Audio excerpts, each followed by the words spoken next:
안녕하세요. 이곳은 위로와 온기를 나누는 책틈입니다. 잠깐이지만 마음의 짐을 덜고 편안한 시간이 되셨으면 좋겠습니다.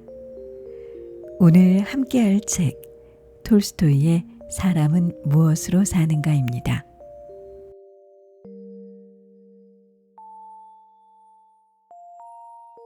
집도 땅도 없는 구두수선공 시몬이 어느 농가에 새들어 살고 있었다. 그에게는 아내와 자식들이 있었는데 구두를 만들거나 수선해서 버는 돈이 수입의 전부였다. 그러나 빵값은 터무니없이 비쌌고 구두 수선비는 지나치게 쌌다. 그래서 그들은 얼마 안 되는 수입으로 어렵게 생계를 유지해 나가고 있었다. 구두 수선공에게는 모직 외투가 한 벌 있었는데 아내와 번갈아 가며 입어야 했다.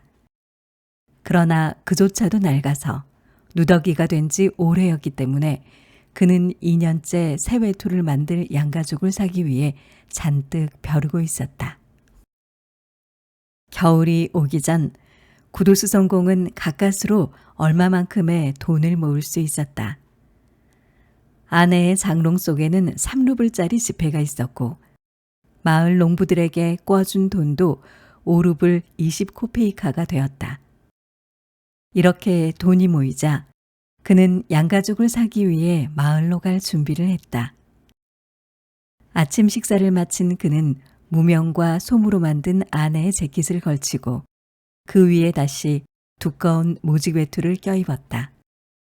3루블짜리 지폐를 주머니에 넣은 뒤 나뭇가지를 하나 꺾어 지팡이도 만들었다. 길을 떠나며 그는 생각했다. 사람들에게 빌려줬던 5루블을 받아 내가 가지고 있는 3루블을 보태면 양가죽을 사서 겨울 코트를 만들 수 있겠어. 마을에 도착한 구두 수선공은 한 농부의 집을 찾았다. 그런데 농부는 외출 중이었고 농부의 아내는 일주일 안으로 남편을 통해 돈을 보내겠다는 말만 전할 뿐 돈을 갚지 않았다. 그는 빈손으로 또 다른 농부의 집을 방문했다. 그러나 그 농부 역시 하늘의 맹세코 돈이 한 푼도 없다며 장화를 고친 값 20코페이카만 건네주었다. 구두수선공은 어쩔 수 없이 외상으로 양가죽을 사야겠다고 생각했다. 하지만 모피장수는 이를 거절했다. 돈을 먼저 가지고 오시오. 그러면 마음에 드는 걸로 줄 테니까. 외상값 받기가 얼마나 어려운지 당신도 잘 알잖소. 결국 구두수선공이 받은 것이라고는 고작 구두 고침값 20코페이카와 어느 농부가 꿰매달라고 부탁한 낡은 펠트 장화뿐이었다. 양가죽은 사지도 못하고 헛수고만한 구두수선공은 속이 몹시 상해 가진 돈 20코페이카를 보드카 마시는데 몽땅 사용해버렸다. 그러고는 터덜터덜 집으로 발걸음을 옮겼다. 아침에는 날씨가 제법 쌀쌀했는데 술이 한 잔 들어가자 외투를 입지 않아도 몸이 후끈해졌다. 구두수선공은 한 손에 든 지팡이로 단단하게 얼어붙은 땅을 두드렸고 다른 한 손에 든 펠트 정화를 허공에 휘두르며 혼잣말로 화를 내기 시작했다. 모피 외투 같은 거 입지 않아도 따뜻하기만 하네. 한 잔 마셨더니 온몸이 확 달아오르는 게 양가죽 따위는 필요도 없겠어. 나는 사내 대장부야. 그따위 외투 없이도 잘 살 수 있어. 평생 그런 것 따윈 필요 없다고. 하지만 마누라가 가만히 있을 것 같진 않군. 골치 아파. 아무리 열심히 해도 그놈들은 날 업신여긴단 말이야. 두고 보자. 돈을 빌려가 놓고 이번에도 안 주면 네 놈 모자를 벗겨가지고 올 거야. 도대체 이게 뭐람? 20코페이카씩 찔끔찔끔 주고 말이야. 그걸로 술 마시는 것 외엔 뭘 할 수 있겠어? 자기가 곤란하다고 나까지 곤란하게 만들면 어떡하라는 거지? 자기는 집에 가축도 있고 뭐든지 다 있지만 내가 가진 거라곤 이 외투 한 벌 뿐인데. 그리고 그놈은 농사를 지어 빵을 만들어 먹으면 되지만 난 당장 돈을 주고 사야 할 형편이고 말이야. 아무리 발버둥을 쳐도 일주일에 빵값만 3루블이고 집에 돌아가면 빵도 없을 테니 적어도 1루블 50코페이카는 내놔야 해. 그러니까 당장 나한테 돈을 갚으란 말이야. 씩씩거리며 걷던 구두수성공은 이윽고 길모퉁이에 있는 교회에 이르렀다. 그때 구두수성공의 눈에 교회 근처에서 뭔가 하얀 물체가 어른거리는 것이 보였다. 그는 눈을 크게 뜨고 그것을 살펴보았지만 이미 땅거미가 내리기 시작해 주위가 어두워 무엇인지 분간할 수가 없었다. 여기에 바위 같은 건 없었는데 혹시 소인가? 아니야, 짐승 같아 보이지는 않아. 머리는 사람 같은데 사람치고는 지나치게 하얀걸? 더구나 사람이 이런 데 있을 리가 없잖아. 구두수성공은 좀 더 가까이 다가갔다. 그러자 점점 그 형상이 분명하게 보이기 시작했다. 그런데 이게 웬일인가? 그 형상은 살았는지 죽었는지 분간할 수 없었지만 틀림없이 사람이었다. 벌거벗은 몸으로 교회 벽에 기대 앉은 채 꼼짝도 하지 않았기 때문에 사람인지조차 분간이 되지 않았던 것이다. 구두수성공은 갑자기 겁이 덜컥 났다.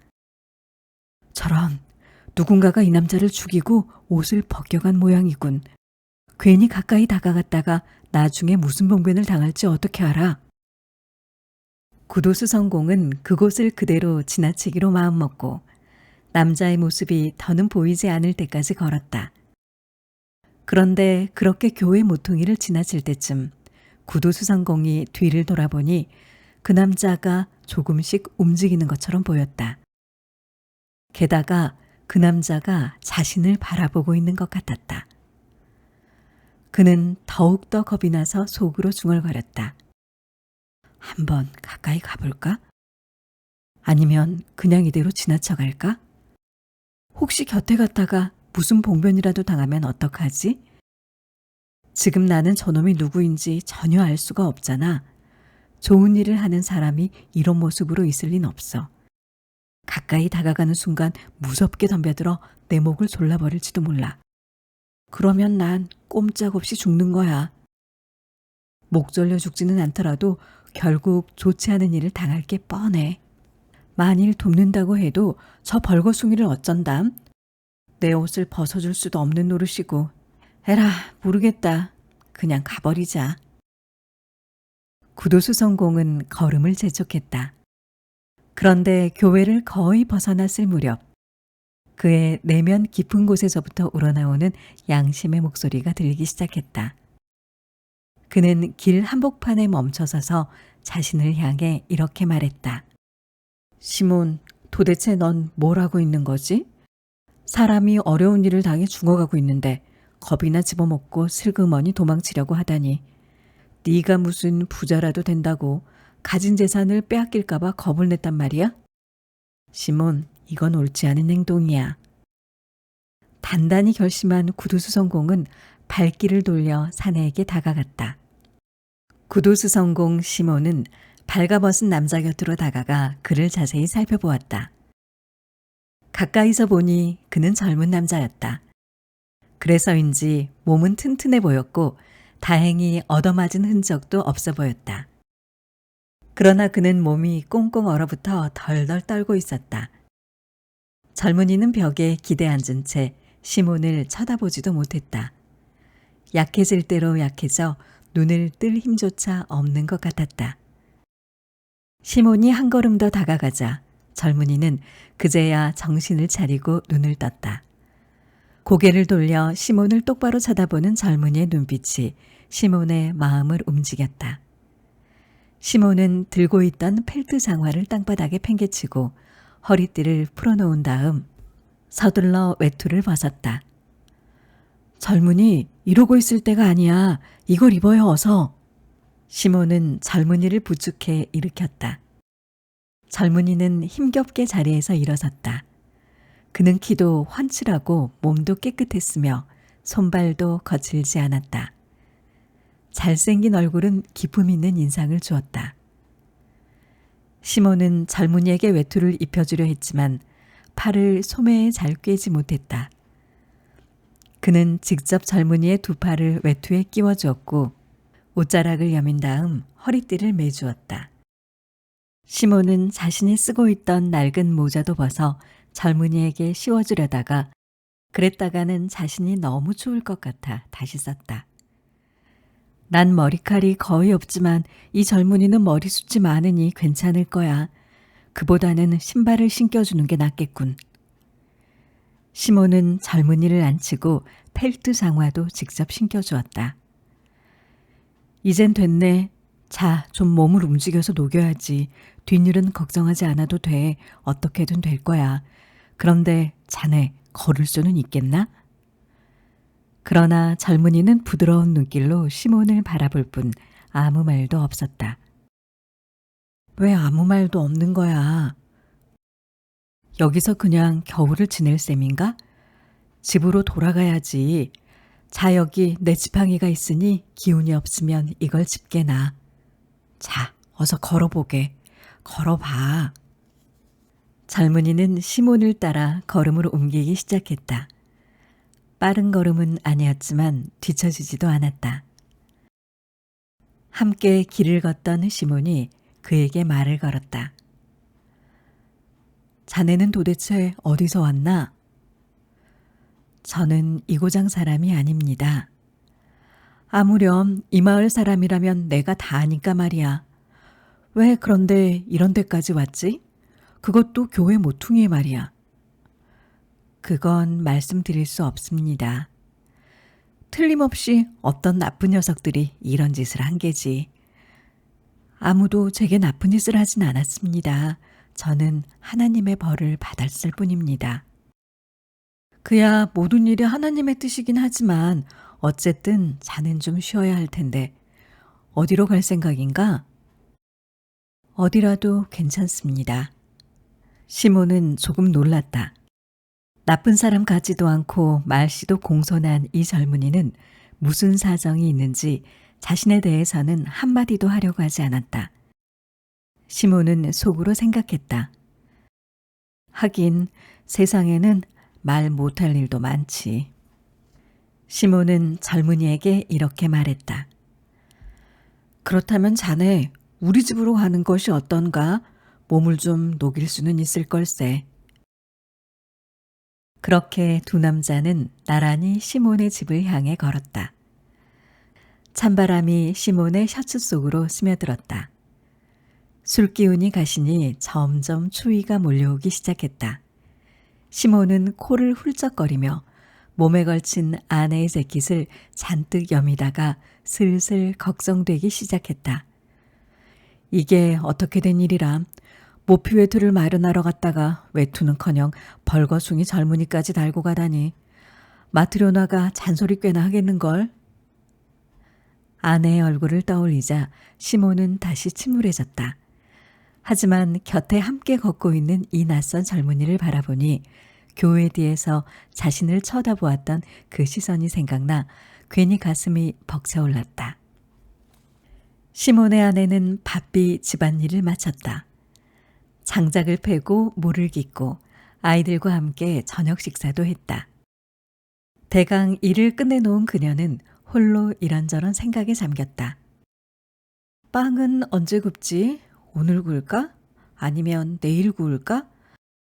빵은 아직 큰 덩어리가 하나 남아있기는 했다. 시몬이 점심을 먹고 온다면 저녁은 그리 많이 먹진 않겠지? 그러면 내일 먹을 빵은 이것으로 충분할 거야. 마트료나는 빵 조각을 만지작거리며 중얼거렸다. 오늘은 빵을 굽진 말아야겠다. 밀가루도 얼마 안 남았으니 이걸로 금요일까진 버텨봐야겠어. 마트료나는 빵을 치운 뒤 식탁에 앉아 남편의 낡은 셔츠를 기우며 남편이 어떤 양가죽을 사올지 상상해 보았다. 모피장수에게 속진 않았겠지? 사람이 워낙 어수룩해서 말이야. 남을 조금도 속일 줄을 모르고 대신 어린아이한테도 속는 사람이니. 하지만 팔로 부리면 적지 않은 돈이니까 좋은 가족을 살 수 있을 거야. 최고급 모피는 아니더라도 일반 모피 외투는 만들 수 있겠지. 지난 겨울에는 모피 외투가 없어서 얼마나 고생을 했는지. 강가에도 못 가고 산에도 갈 수 없었잖아. 바로 오늘만 해도 그이가 옷을 몽땅 입고 나가버리니까 나는 걸칠 옷도 하나도 없잖아. 그런데 왜 이렇게 늦는 걸까? 일찍 떠나진 않았지만 그래도 이제 올 때가 됐는데 이 양반이 혹시 술을 마시고 있는 건 아닐까? 그때 현관에서 삐걱거리는 소리가 났다. 마트료나는 기우고 있던 낡은 셔츠에 바늘을 꽂아 놓은 채 현관으로 나갔다. 현관에는 시몬, 그리고 펠트 장화를 신은 낯선 젊은이, 이렇게 두 사람이 서 있었다. 이런, 역시나 마시고 왔군. 마트료나는 남편에게서 단번에 술 기운을 느꼈다. 남편은 외투도 입지 않고 겉옷만 걸친 채 손에 아무것도 들고 있지 않았다. 말없이 풀 죽어 있는 그의 모습을 본 마트료나는 속이 상해서 가슴이 찢어지는 듯했다. 그 돈으로 몽땅 마셔버렸군. 얼굴도 모르는 거지랑 퍼마시는 것도 모자라 집에까지 끌고 오다니. 마트료나는 일단 두 사람을 안으로 들어오게 하다가 생판 모르는 젊은 사내가 부부의 하나뿐인 외투를 걸치고 있다는 사실을 깨달았다. 그는 외투 안에 셔츠도 입지 않았고 모자도 쓰고 있지 않았다. 집 안에 들어선 젊은이는 제자리에 가만히 선 채 움직이지도 않고 고개를 들지도 않았다. 마트료나는 그가 분명 무슨 잘못을 저질러 겁먹은 거라고 생각했다.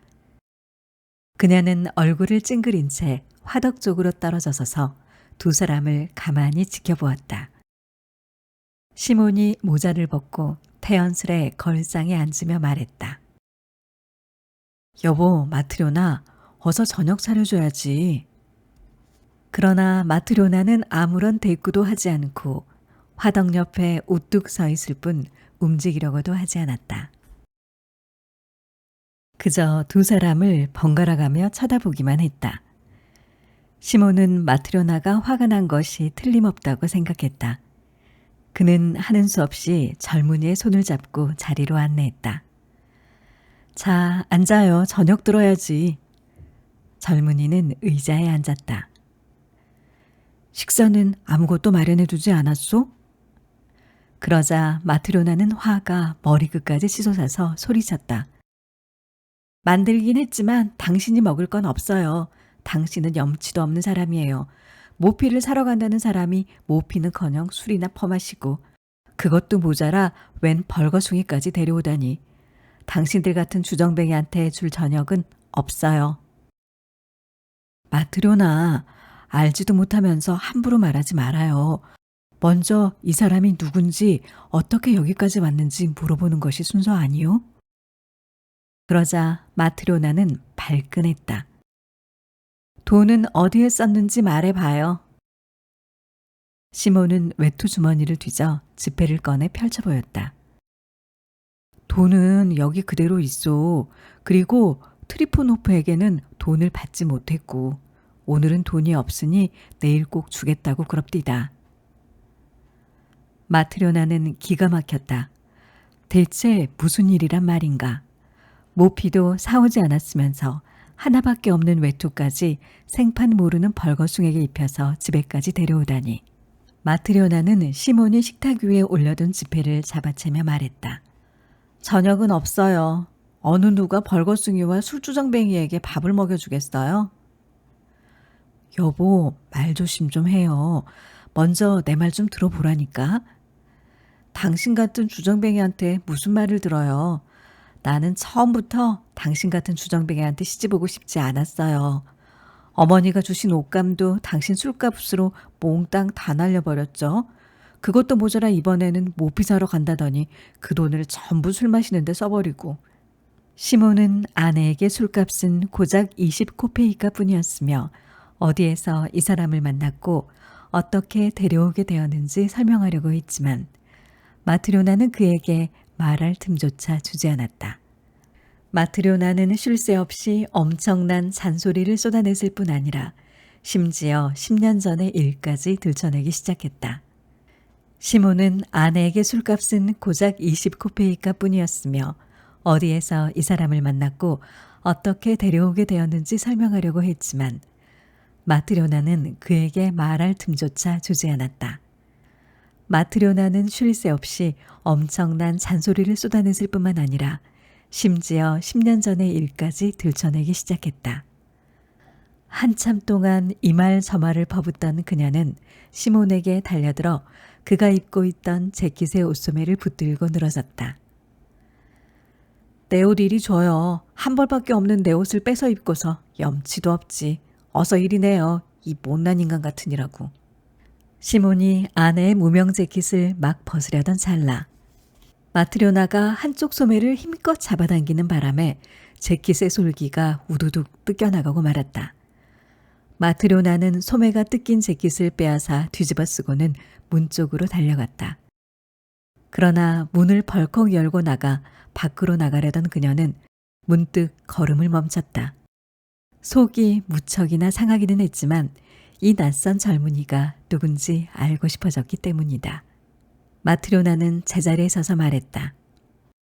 만약 저 젊은이가 좋은 사람이라면 저런 꼴일 리가 없잖아요. 이 사람은 셔츠도 입고 있지 않아요. 만약 당신이 좋은 일을 한 것이라면 어디서 이 젊은이를 어떻게 데려고 왔는지 내게 왜 말을 못하는 거예요? 그러니까 아까부터 내가 계속 설명하려고 하지 않았소. 교회 옆에 이 사람이 앉아 있었는데 완전히 얼어붙어 있더라고. 여름도 아닌데 벌거벗은 몸으로 말이요. 하나님이 나를 이 사람에게로 보낸 게 틀림없소. 그렇지 않았더라면 이 사람은 죽고 말았을 거야. 그 상황에서 내가 뭘 어떻게 할 수 있겠소. 사람이 살다 보면 언제 무슨 일을 당할지 모르는 거잖아. 그래서 우리 옷을 입혀서 여기까지 데리고 온 거야.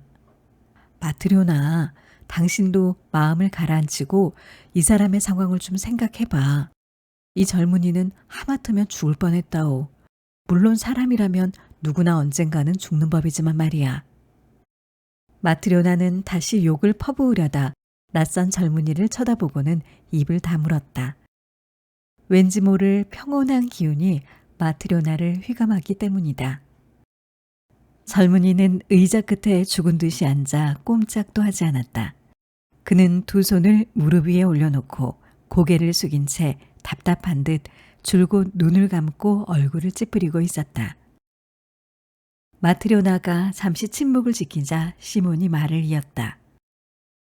마트료나, 당신 마음엔 하나님도 없소?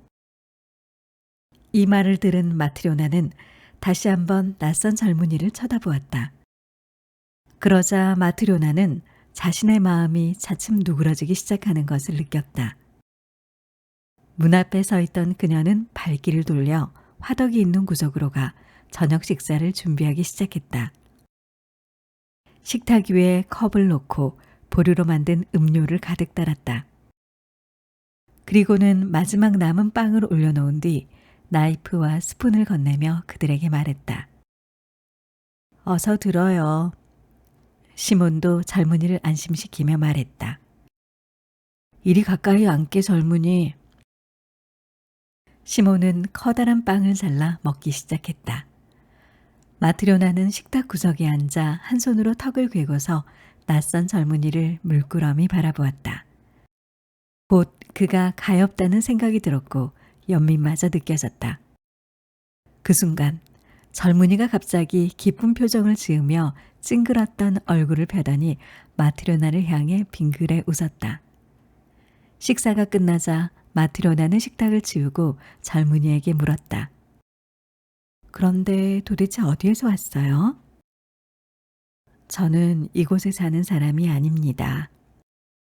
그럼 왜 길바닥에 쓰러져 있었죠? 그건 말씀드릴 수 없습니다. 누가 당신 옷을 벗겨갔어요? 저는 하나님께 벌을 받았습니다. 그래서 벌거벗은 몸으로 누워 있었단 말이에요? 네, 벌거벗은 몸으로 쓰러진 채 얼어 죽기 직전이었죠. 그런 저를 시몬 씨가 가엾게 여겨 입고 있던 외투를 저한테 입혀주시고 집까지 데려온 겁니다. 또 여기에 와서는 아주머니께서 저를 불쌍히 여기시고 먹고 마실 것도 주셨죠. 두 분께는 틀림없이 하나님의 은총이 있을 겁니다. 마트료나는 자리에서 일어나 방금 기워둔 시몬의 낡은 셔츠를 가져다가 젊은이에게 주고 바지도 찾아 건넸다. 자, 셔츠도 안 입은 모양인데 이걸 입고 아무데나 편한 데서 자요. 침대 위든 화덕 옆이든지요. 젊은이는 외투를 벗고 셔츠를 입은 뒤 침대에 누웠다. 마트료나는 불을 끈 뒤 외투를 가지고 남편 곁으로 갔다. 외투자락을 덮고 누웠지만 쉽사리 잠이 오지 않았다. 낯선 젊은이에 대한 생각이 머릿속에서 떠나지 않았다. 그 젊은이가 마지막 남은 빵을 다 먹어버려 내일 먹을 빵이 없다는 것과 셔츠와 바지를 줘버린 일을 생각하면 물론 아깝지 않은 것은 아니었지만 젊은이가 빙긋 웃던 모습을 떠올리니 어쩐지 마음이 평온해졌다. 마트료나는 한참이나 잠을 이루지 못하다가 시몬이 뒤척이는 소리를 듣고 남편에게 말을 걸었다. 시몬, 남은 빵을 다 먹어버렸는데 내일은 어떻게 하죠? 옆집 마라니한테서 좀 빌려올까요? 그렇게 하구려. 삿입에 거미줄이야 치겠소? 어떻게든 되겠지. 마트료나는 한동안 그대로 누워있다가 다시 말을 꺼냈다. 저 젊은이는 나쁜 사람 같지는 않던데 왜 자기 이야기를 하지 않는 걸까요? 아마 말 못할 사정이 있겠지. 시몬, 우리는 이렇게 남을 도우려고 하는데 왜 남들은 우리를 도와주지 않는 걸까요? 시몬은 뭐라고 대답해야 좋을지 몰라 뭘 자꾸 그런 생각을 하는 거요 라고만 대답하고는 돌아누워 잠을 청했다. 아침이 되어 시몬은 잠에서 깨어났다. 아이들은 아직 꿈나라 속에 있었고 아내는 벌써 옆집에 빵을 빌리러 갔는지 보이지 않았다. 어젯밤에 데려온 젊은이는 낡은 셔츠와 바지를 입은 채 멍하니 의자에 앉아 있었다. 어제보다는 표정이 한결 밝아 보였다. 시몬이 말을 걸었다. 이봐 젊은이, 뱃속에선 먹을 것을 원하고 몸에는 걸칠 걸 있어야 하니 뭐든 돈벌이를 해야 하지 않겠나? 자넨 무슨 일을 할 수 있는가? 저는 할 줄 아는 것이 아무것도 없습니다. 시몬은 깜짝 놀라며 다시 말을 이었다. 그래도 하려는 마음만 먹으면 되는 거야. 사람은 뭐든지 배울 수가 있다네. 네, 사람들 모두가 일하니 저도 일하겠습니다. 좋아. 그런데 자네 이름이 뭔가? 미하일이라고 합니다. 그래, 미하일. 자네는 자신의 이야기를 하고 싶어 하지 않으니 묻지는 않겠네. 굳이 들어야 할 이유도 없고 말이야. 하지만 사람이라면 반드시 일하면서 살아야 하네. 만약 내 일을 돕겠다면 우리 집에 머물러도 좋아. 어떤가? 하나님의 축복이 함께 하시기를. 고맙습니다. 무슨 일이든 가르쳐 주시면 열심히 배우겠습니다. 시몬은 실을 집어들고 손가락에 감아 매듭을 지었다. 일은 별로 어렵지 않네. 잘 보게. 미하일은 자세히 들여다보더니 시몬처럼 실을 손가락에 감고 금방 매듭을 만들었다. 시몬이 실 끝에 왁스를 칠하는 방법을 보여주자 미하일은 그것도 한 번에 따라했다. 빳빳한 실을 바늘에 꿰고 깁는 방법을 가르치니 이 일도 금세 익혔다. 미하일은 어떤 작업이든 금방 배웠으며 사흘째부터는 지금까지 쭉 수선 일을 해온 사람처럼 능숙하게 일하기 시작했다. 그는 쉴 새 없이 일하면서도 식사는 조금밖에 하지 않았다. 일하다가 휴식할 때는 조용히 앉아 천장만 바라보았다. 밖에도 나가지 않았고 필요 없는 말이나 농담 같은 것도 하지 않았으며 웃지도 않았다. 미하일이 유일하게 웃었던 때는 처음 왔던 날 마트료나가 저녁을 대접했던 바로 그 순간뿐이었다.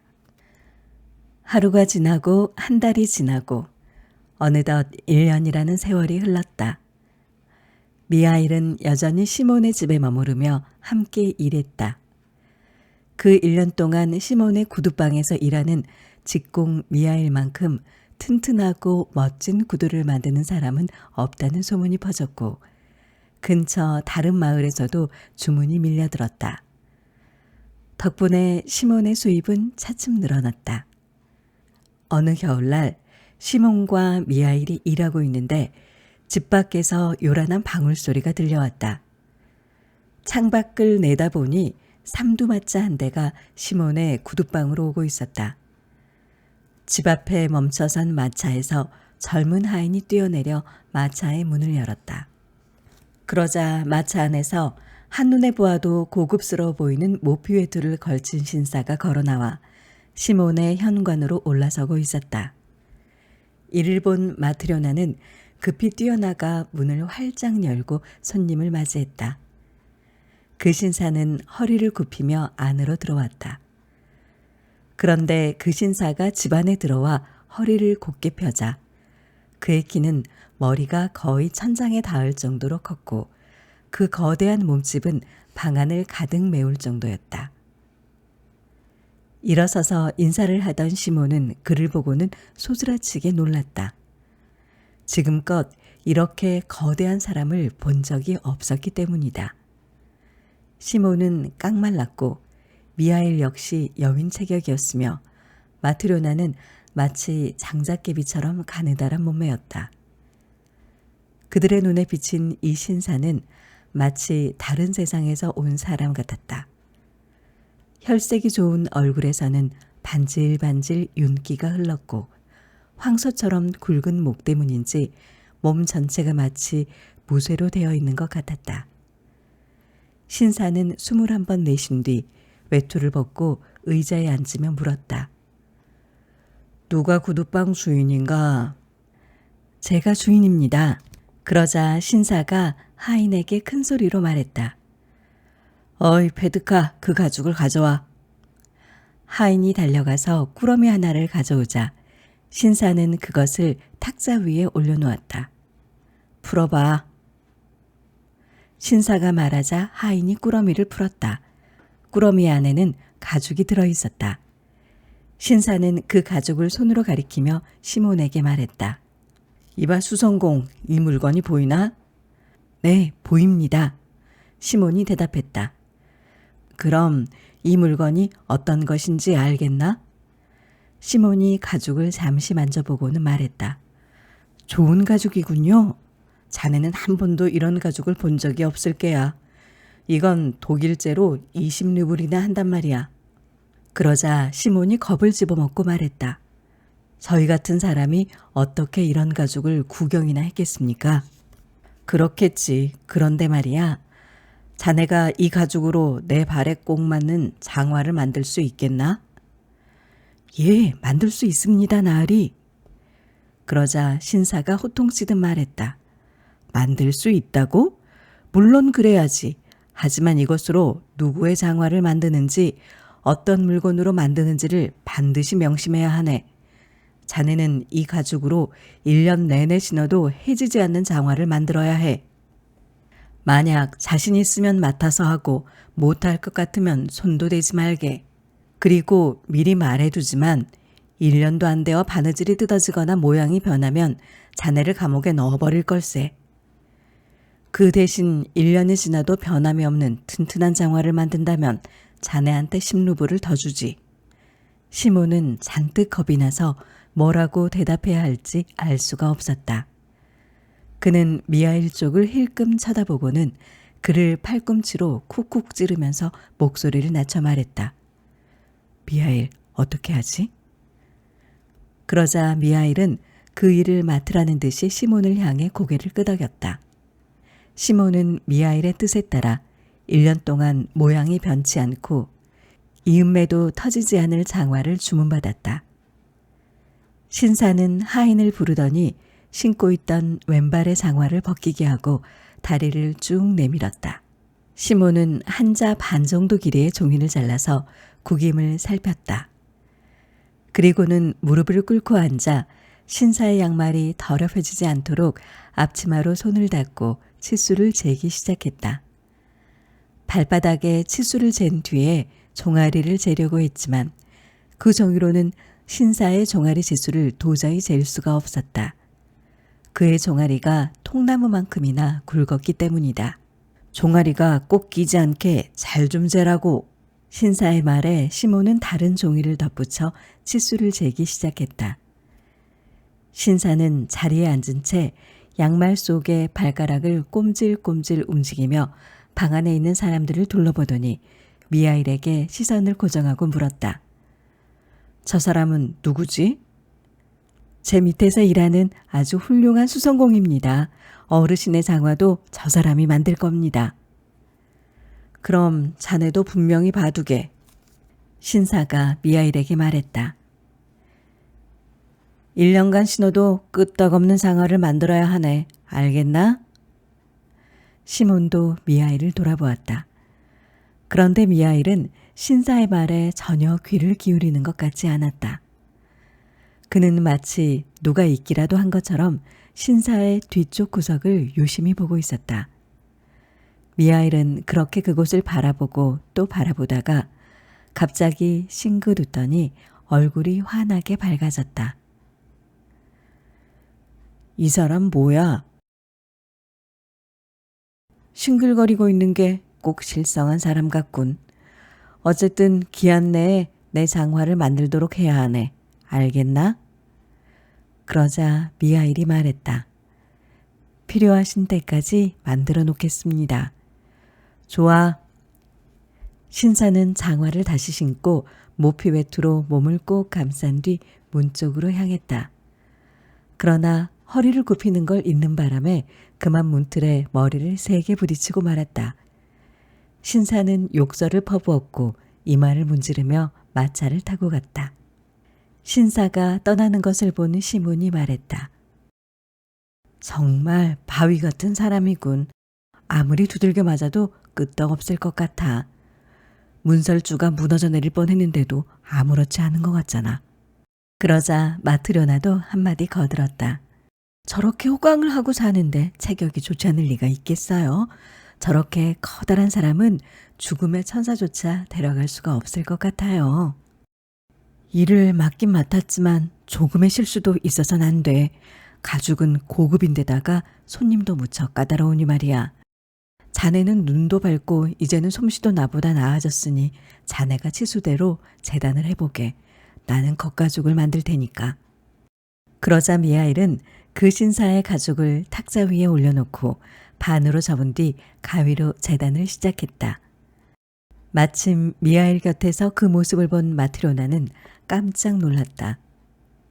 그동안 장화를 만드는 것을 자주 보아왔지만 미하일은 기존의 장화와는 전혀 다른 모양으로 가죽을 둥글게 자르고 있었다. 마트로나는 뭐라고 말을 하려다가 마음을 고쳐먹었다. 이건 분명히 장화 만드는 방법을 모르기 때문에 내가 그런 생각을 한 걸 거야. 미하일이 나보다 더 잘 알고 있겠지. 괜히 말참견을 해서 방해하지는 말아야겠어. 그런데 가죽을 자른 미하일은 그 한쪽 끝을 집어들고 장화를 만드는 겹실이 아니라 슬리퍼를 만들 때 쓰는 홀실로 가죽을 깁기 시작했다. 마트로나는 다시 한번 놀랐지만 역시 아무 말도 하지 않았다. 미하일은 그것을 열심히 꿰었다. 그러는 동안 점심때가 되었다. 시몬은 자리에서 일어나려다가 미하일이 그 신사의 가죽으로 슬리퍼를 만들어 넣은 곳을 보고는 경악을 금치 못했다. 이게 대체 웬일인가? 미하일은 지난 1년 동안 단 한 번도 실수한 적이 없었는데 이제 와서 이런 실수를 저지르다니. 손님은 굽이 높은 장화를 주문했는데 바닥이 없는 슬리퍼를 만들어 놓았어. 가죽을 이미 못 쓰게 되어버렸으니 어떡하면 좋지? 뭐라고 변명을 해야 하지? 이런 비싼 가죽을 어디서 구할 수도 없는 노릇이고. 시몬은 미하일에게 따지듯이 물었다. 자네 도대체 이게 무슨 짓인가? 지금 날 죽일 작정인가? 그 손님은 장화를 주문했는데 자넨 도대체 뭘 만들어 놓은 건가? 시몬이 미하일에게 마구 잔소리를 하려는 찰나 초인종이 울리더니 누군가 문을 두드렸다. 창문을 내다보니 한 남자가 구두방 앞에 말을 메고 있었다. 문을 열자 아까 그 신사를 따라왔던 젊은 하인이 들어왔다. 안녕하세요. 근데 무슨 일로? 아까 그 장화 때문에 주인 마님의 심부름을 왔습니다. 장화 때문에요? 무슨 말씀이세요? 이제 그 장화가 필요 없게 됐어요. 주인님이 갑자기 돌아가셨거든요. 네? 뭐라고요? 이곳을 나와 대구로 돌아가는 도중에 마차 안에서 숨을 거두셨습니다. 마차가 집에 도착해 주인님을 내려드리기 위해 마차의 문을 열었죠.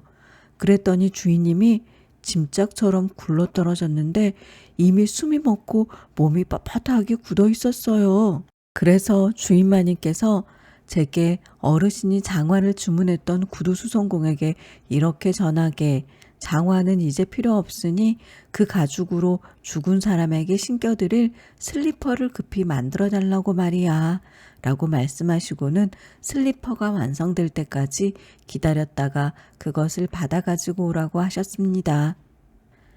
그러자 미하일은 기다렸다는 듯이 탁자 위에 남은 가죽을 집어들고 둘둘 말아 뭉친 다음 만들어둔 슬리퍼를 툭툭 털어 앞치마로 하인에게 건네주었다. 그럼 안녕히 가세요. 하인은 슬리퍼를 받아들고 떠났다. 다시 세월이 흘러 미하일이 시몬의 집에서 일하게 된 지 어느덧 6년이나 되었다.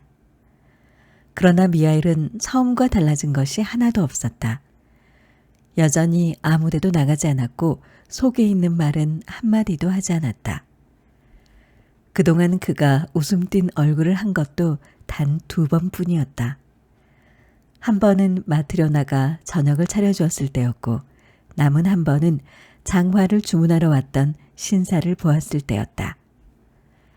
시몬은 미하일이 마음에 쏙 들었다.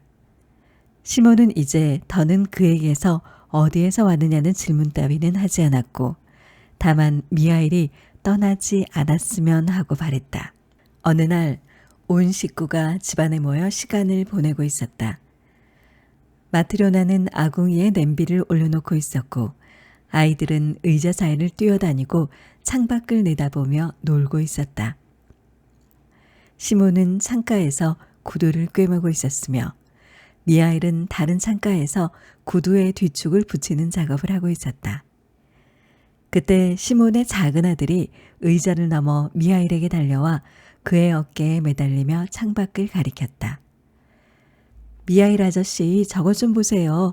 어떤 아주머니가 여자아이들을 데리고 우리 집 쪽으로 오고 있어요. 그런데 한 애는 절름발이에요. 아이의 말이 끝나기도 전에 미하일은 하던 일을 멈추고 벌떡 일어나 창문 너머로 거리를 바라보았다. 시몬은 미하일의 행동에 깜짝 놀랐다. 지금까지 한 번도 밖을 내다본 적이 없었던 미하일이 처음으로 창문에 달라붙어 무언가를 열심히 쳐다보았기 때문이다. 시몬도 일을 멈추고 창밖을 바라보았다. 단정하게 차려입은 한 부인이 구두방을 향해 다가오고 있었다. 부인은 모피와 외투를 입고 두꺼운 쇼를 두른 두 여자아이의 손을 잡고 있었는데 여자아이 둘은 구별할 수 없을 정도로 똑 닮은 얼굴이었다. 다만 한 아이는 왼발을 절룩이며 걸어오고 있었다. 구두방에 도착한 부인은 계단으로 올라와 문을 열고 두 여자아이를 앞세워 안으로 들어왔다. 안녕하세요. 어서 오세요. 무슨 일로 오셨습니까? 부인은 의자에 앉았다. 두 여자아이는 몹시 수줍음을 타는지 부인의 무릎에 꼭 달라붙어 곁에서 떨어질 생각을 하지 않았다. 봄에 아이들에게 신길 가죽 구두를 주문하려고 해요. 아, 그러세요? 우리는 이렇게 어린아이의 구두를 만들어 본 적은 없지만 무척 쉬운 작업이죠. 가장자리에 가죽을 덧대거나 천을 덧붙인 것도 만들 수 있습니다. 저희 구두방에는 미하일이라는 솜씨 좋은 수전공이 있거든요. 시몬은 미하일 쪽을 돌아보았다. 그런데 미하일은 일손을 놓은 채 두 여자아이에게서 눈을 떼지 못하고 있었다. 그런 미하일의 모습을 본 시몬은 몹시 놀랐다. 사실 두 아이는 모두 귀여운 얼굴이었다. 까만 눈동자에 도톰한 두 뺨은 붉게 물들어 있었고 걸치고 있는 모피 외투나 숄도 모두 고급스러웠다. 그러나 시몬은 미하일이 왜 두 여자아이를 마치 예전부터 알던 사이처럼 애절하게 응시하는지 이해할 수가 없었다. 그래도 시몬은 본분을 잊지 않고 여인과 이야기를 하며 가죽 구두의 값을 흥정했고 값이 정해지자 치수를 재기 시작했다. 부인이 다리가 불편한 여자아이를 무릎에 올려놓고 말했다. 이 아이의 발에 맞춰 두 사람 몫의 치수를 재주세요. 불편한 발을 먼저 재서 한 짝을 만들고 이쪽 발의 치수와 똑같이 세 짝을 만들면 됩니다. 이 두 아이들은 쌍둥이라 발치수도 같답니다. 시몬은 다리가 불편한 아이의 치수를 재며 말했다. 어쩌다 이렇게 됐습니까? 아주 귀여운 아이인데 태어날 때부터 이랬나요? 아닙니다. 아이 어머니에게 짓눌려서 그만. 그때 마트려나가 끼어들었다. 이 부인은 어떤 사람인지 아이들이 누구의 아이인지 궁금해졌기 때문이다. 그럼 부인은 이 아이들의 친어머니가 아니신가요? 네, 전 친어머니가 아닙니다. 이 아이들은 모두 제 양녀예요.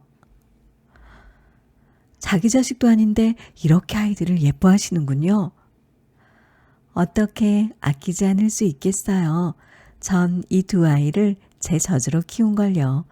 제게도 아이가 하나 있는데 하나님께서 데리고 가셨답니다. 하지만 제 죽은 아이도 이토록 가엾진 않았죠. 그렇다면 이 아이들은 누구의 아이들인가요? 부인은 다음과 같은 이야기를 들려주었다. 6년 전의 일이었어요. 이 아이들은 일주일 새에 고아가 됐답니다.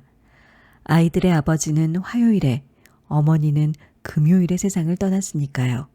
이 아이들은 아버지가 죽은 지 사흘째 되던 날에 태어났고 어머니는 아이들이 태어나고 하루밖에 살지 못했어요. 그때 전 남편과 농사를 지으며 살고 있었답니다. 우리는 이 아이들 부모의 이웃집에 살고 있었고 서로 가족처럼 지냈었어요. 이 아이들의 아버지는 혼자 숲에서 나무 베는 일을 했는데 어느 날 큰 나무가 쓰러지면서 그 사람의 위를 덮쳐버린 거예요. 그 사람은 나무에 깔려 만신창이가 되었고 간신히 집으로 돌아왔지만 저 세상으로 가버리고 말았습니다.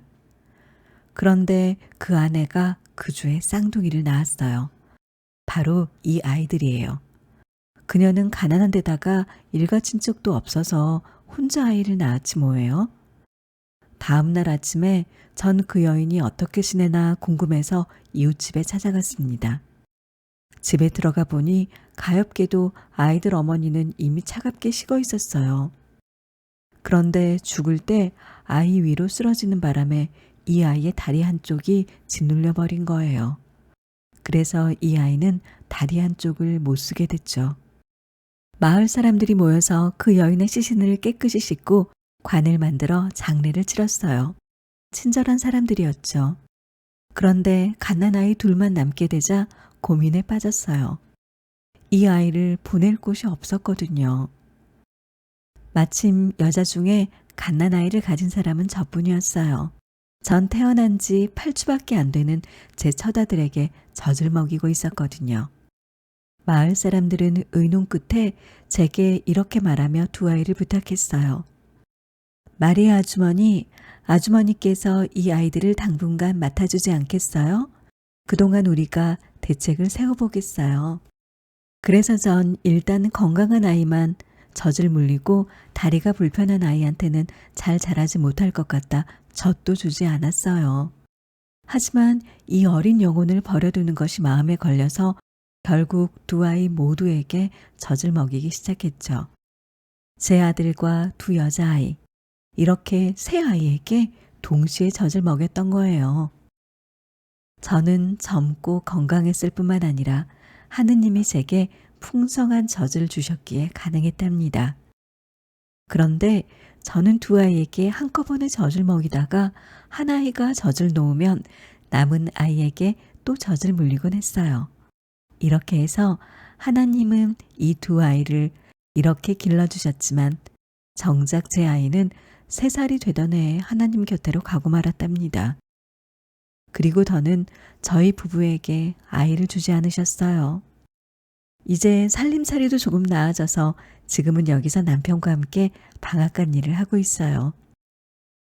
벌이가 좋아져 형편도 나아졌지만 저희가 낳은 자식은 없답니다. 만약 이 아이들이 없었다면 얼마나 외로웠을까요? 저는 아이들을 사랑하지 않을 수가 없어요. 제겐 이 아이들이 꼭 필요하답니다. 부인과 아이들이 떠난 뒤 미하일은 하던 일을 멈추고 일어나 앞치마를 벗더니 시몬 부부에게 공손히 인사를 하면서 말했다. 시몬 아저씨 그리고 마트료나 아주머니, 이제 하나님께서 저를 용서해 주셨습니다. 그러니 두 분도 부디 저를 용서해 주세요. 부부는 그제야 미하일의 몸이 찬란하게 빛나고 있다는 것을 깨달았다. 시몬도 일어나서 미하일에게 머리를 숙이며 말했다. 미하일, 자네가 보통 사람이 아니라는 것도, 자네를 붙잡아선 안 된다는 것도, 자네에게 일일이 캐물을 수 없다는 것도 잘 알고 있네. 다만 하나만 대답해 주게. 내가 자네를 발견해서 집에 데려왔을 때 자네는 몹시 어두운 표정을 짓고 있다가 집사람이 저녁을 차려주었을 때는 빙그레 웃었네. 또 어떤 신사가 장화를 주문했을 때도 2번째로 웃었지. 그 여자아이들이 왔을 때 3번째로 웃었잖나. 자네의 온몸이 웃을 때 빛날 만큼 환해졌다네. 미하일, 말해보게나. 왜 그런 빛이 자네 몸에서 나오는 건가? 왜 자네는 3번 웃었는지 말일세. 그걸 말해줄 수 있겠나? 그러자 미하일이 말을 시작했다. 제 몸에서 빛이 나는 이유는 하나님이 저를 용서해 주셨기 때문입니다. 또 제가 3번 웃었던 것은 하나님의 3가지 진리를 깨닫게 되었기 때문입니다. 첫 번째 진리는 아주머니가 저를 불쌍히 여기셨을 때 알게 됐고, 2번째 진리는 부잣집 신사가 장화를 주문했을 때 알았고, 조금 전에 2 여자아이를 보고 마지막 진리를 깨달았습니다.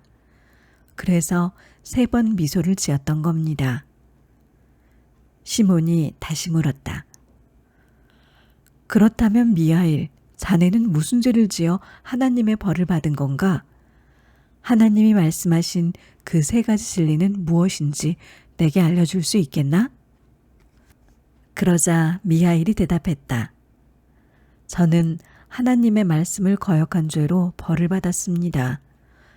저는 하늘의 천사였는데 하나님의 명을 어겼습니다. 하나님께서는 천사였던 제게 한 여인의 영혼을 데려오라고 지시하셨죠. 그래서 이승으로 내려와 보니 그 여인은 병을 앓고 있었고 막 낳은 쌍둥이 딸까지 있었습니다. 2 아기는 어머니의 품에 안겨 있었지만 어머니는 그 아이들에게 젖을 먹일 힘조차 없었죠. 그러다가 문득 저와 눈이 마주친 그 여인은 하나님께서 자신의 영혼을 불러들이려고 한다는 걸 눈치채고는 흐느껴 울면서 간절하게 애원하기 시작했습니다. 천사님, 제 남편은 바로 며칠 전에 숲속에서 나무에 깔려 목숨을 잃었습니다. 제겐 이 아이들을 길러줄 가족도 없습니다. 그러니 제발 제 영혼을 거두지 마시고 이 아이들이 클 때까지 제가 키울 수 있도록 해주세요. 아이들은 부모 없이는 절대로 살 수 없습니다. 저는 그 여인의 말을 끝까지 들었습니다. 그런 뒤로 한 아이에게는 어머니의 젖을 물려주고 다른 아이는 그녀의 팔에 안겨준 다음 하늘로 돌아갔습니다. 그리고 하나님께 말씀드렸습니다. 하나님, 저는 아이를 갓 낳은 어머니의 영혼을 빼앗아 올 수가 없었습니다. 남편은 나무에 깔려 죽었고 그녀 자신은 이제 막 쌍둥이를 낳았으니 제발 자신의 영혼을 거두어 가지 말라고 애원하더군요. 아이들이 다 자라서 제 몫을 할 수 있을 때까지 자신이 아이들을 보살피게 해달라고. 아이들은 부모 없이는 살 수 없다고 말입니다. 저는 도저히 그 여인의 영혼을 데려올 수가 없었습니다. 그러자 하나님께서는 다시 가서 그 여인의 영혼을 빼앗아 오너라. 그러면 사람의 마음에는 무엇이 있는가? 사람에게 주어지지 않은 것은 무엇인가? 사람은 무엇으로 사는가? 이 세 가지 질문에 대한 진리를 알게 될 것이다. 그것을 깨달은 후로 다시 하늘로 돌아올 수 있을 것이다. 이렇게 말씀하셨습니다. 그래서 저는 다시 세상으로 내려와 그 여인의 영혼을 거둬들였고 갓난아이들은 어머니 품에서 떨어졌습니다. 그때 여인의 시신이 한 아이의 다리를 짓누르고 말았죠. 저는 여인에게서 빼앗은 영혼을 하나님께 바치려고 마을 위를 날았습니다. 그런데 갑자기 바람이 휘몰아치면서 제 날개를 부러뜨렸고 저는 지상으로 곤두박질 쳤습니다. 여인의 영혼만 하나님께 올라가고 저는 땅으로 떨어져 길가에 쓰러졌죠. 시몬과 마트료나는 자신들이 그동안 입혀주고 먹여주고 재워준 사람의 정체를 알고는 두려움과 기쁨의 눈물을 흘렸다. 미하일은 계속해서 말했다. 저는 벌거벗은 채 혼자 들판에 버려져 있었습니다. 그때까지 저는 인간의 가난도, 추위도, 배고픔도 알지 못했는데 그런 제가 어느 날 갑자기 인간이 되어버린 겁니다. 배가 고프고 몸이 얼어붙기 시작했습니다. 그러나 저는 무엇을 어떻게 해야 할지 알 수가 없었습니다. 마침 들판에 하나님을 섬기는 교회가 있는 걸 보고 그곳을 찾아갔지만 문이 잠겨 있었죠. 안으로 들어갈 수가 없었습니다. 그래서 저는 바람이라도 피하려고 교회 벽에 기대어 있었죠. 날이 저물자 점점 더 배가 고파왔고 몸은 꽁꽁 얼어붙어 저는 거의 죽을 지경이 되었습니다. 그때 어디선가 사람의 발소리가 들렸습니다. 손에 신발을 든 한 남자가 혼자서 뭐라고 중얼거리면서 걸어오고 있었죠. 그는 제가 지상에 떨어진 후로 본 최초의 사람이었기 때문에 그 얼굴이 몹시 무서워서 얼굴을 돌려버리고 말았습니다. 그 남자는 이토록 추운 겨울에 무엇을 입고 견딜지, 아내와 아이들은 어떻게 먹여 살려야 할지 끊임없이 혼잣말을 하더군요. 저는 이런 생각을 했습니다. 이 사람은 자신과 아내가 입을 모피 외투나 가족들에게 먹일 빵이 없어 걱정하고 있군. 이 사람이 배고픔과 추위로 죽어가고 있는 나를 도와줄 린 없어. 그는 저를 보더니 이맛살을 잔뜩 찌푸리고는 더욱 무서운 표정이 돼서 제 곁을 지나갔습니다. 물론 전 실망했죠. 그런데 잠시 후 그 사람이 돌아오더군요. 고개를 들고 그를 쳐다보았는데 아까와 같은 사람이라는 생각이 들지 않을 정도였습니다.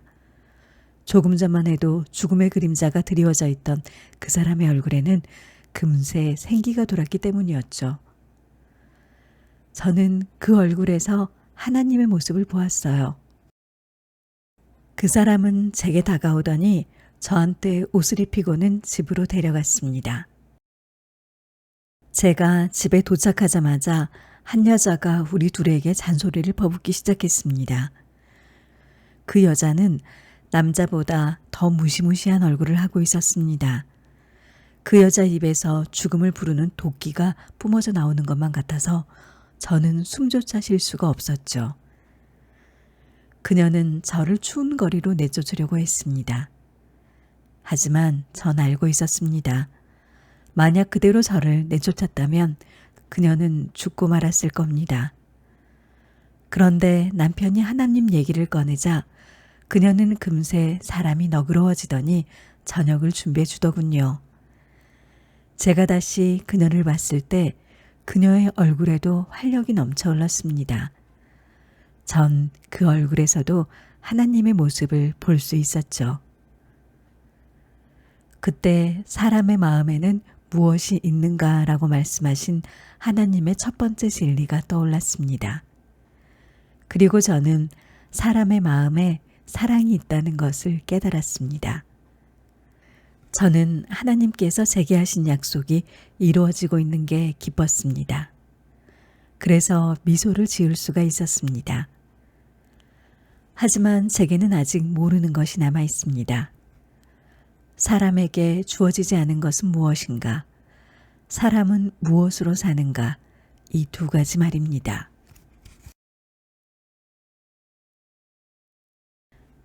제가 그 집에 산 지 1년이 지난 어느 날 한 사람이 찾아와 1년을 신어도 모양이 변하지 않고 뜯어지지 않는 장화를 주문했습니다.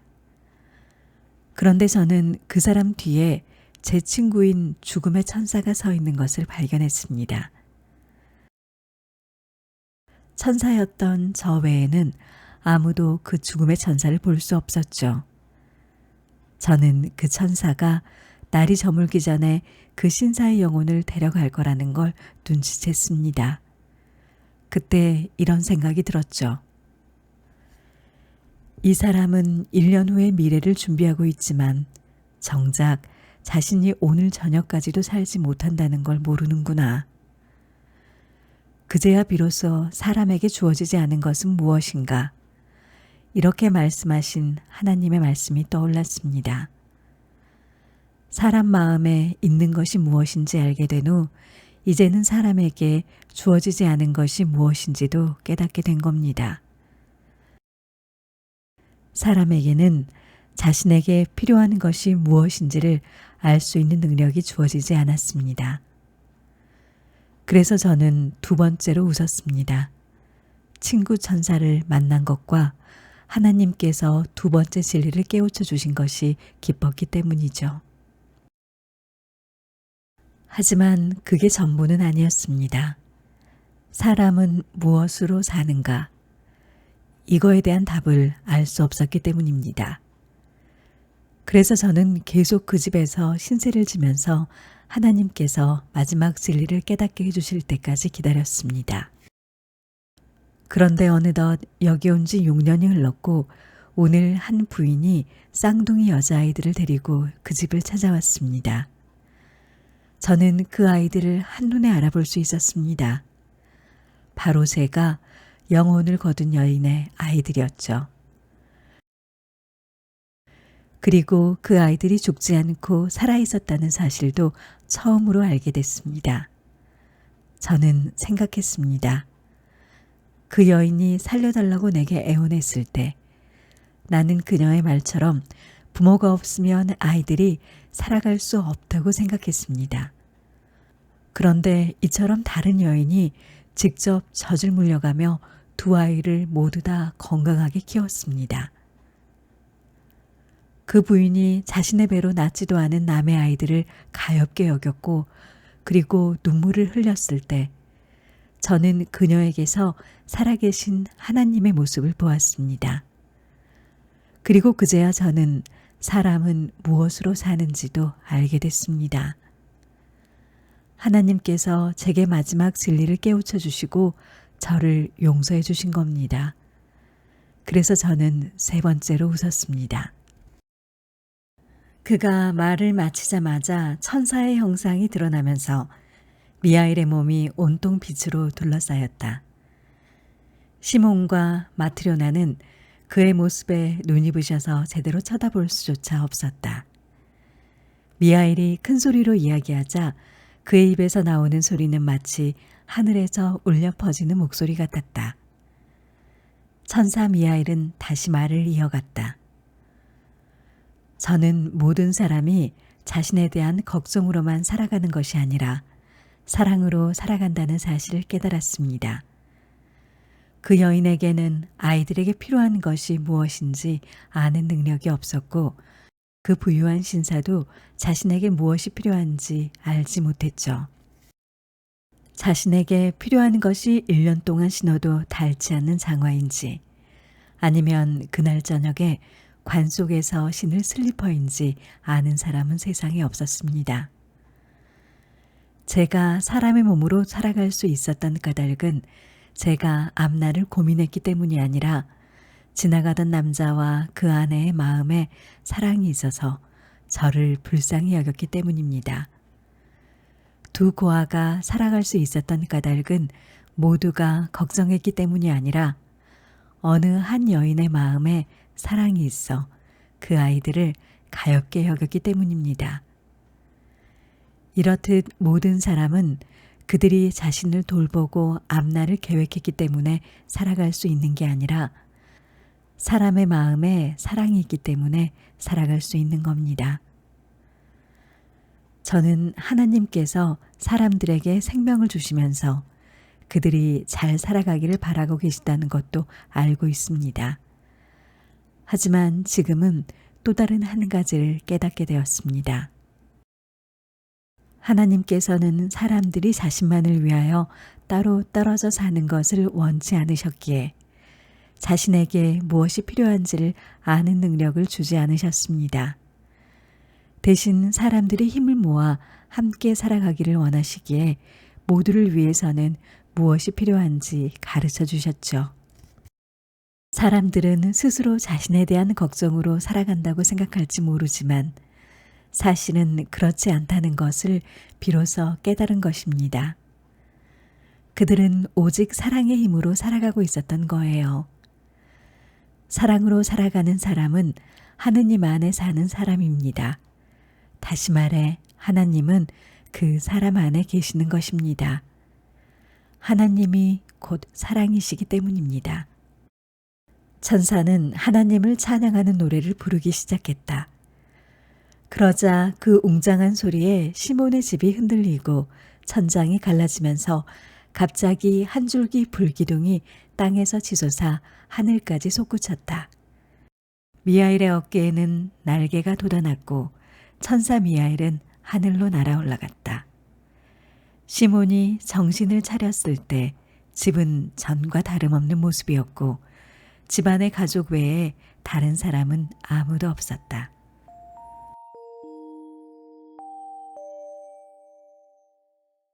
오늘은 톨스토이의 사람은 무엇으로 사는가와 함께 했습니다.